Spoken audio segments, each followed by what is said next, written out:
সাবেক ভারতীয় ক্রিকেটারের দাবি বাংলাদেশকে ভুল পথে নিয়েছে পাকিস্তান। চলুন বিস্তারিত জেনে নেওয়া যাক।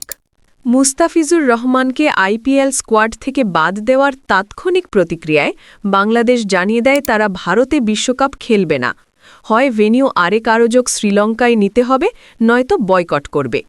৩ সপ্তাহ ধরে এ নিয়ে দীর্ঘ আলোচনার সময় বাংলাদেশকে সমর্থন দিয়ে গেছে পাকিস্তান। গুঞ্জন উঠেছিল তারা তাদের বিশ্বকাপ প্রস্তুতি স্থগিত করেছে, আর কদিন ধরেই বাংলাদেশের প্রতি সংহতি জানিয়ে বিশ্বকাপ বয়কটের হুমকি দিয়ে যাচ্ছে তারা। আইসিসি বাংলাদেশকে বিশ্বকাপ থেকে সরিয়ে দেওয়ার পর সাবেক ভারতীয় ক্রিকেটার মদন লাল দাবি করেছেন বাংলাদেশকে ভুল পথে পরিচালিত করেছে পাকিস্তান। গতকাল শনিবার বাংলাদেশকে বাদ দিয়ে আইসিসি স্কটল্যান্ডকে বিশ্বকাপে অংশগ্রহণের সুযোগ করে দিয়েছে। তাদের এই সিদ্ধান্তকে স্বাগত জানিয়ে মদন বললেন, বাংলাদেশ বড় ভুল করেছে এবং তাদেরকে প্ররোচিত করেছে পাকিস্তান।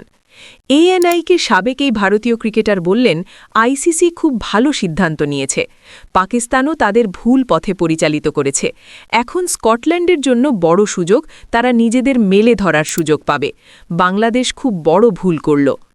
এর আগে পাকিস্তান ক্রিকেট বোর্ডের প্রধান মোহসিন নাকভি আইসিসির সমালোচনা করে বলেন, তারা বাংলাদেশের সঙ্গে অন্যায় আচরণ করেছে।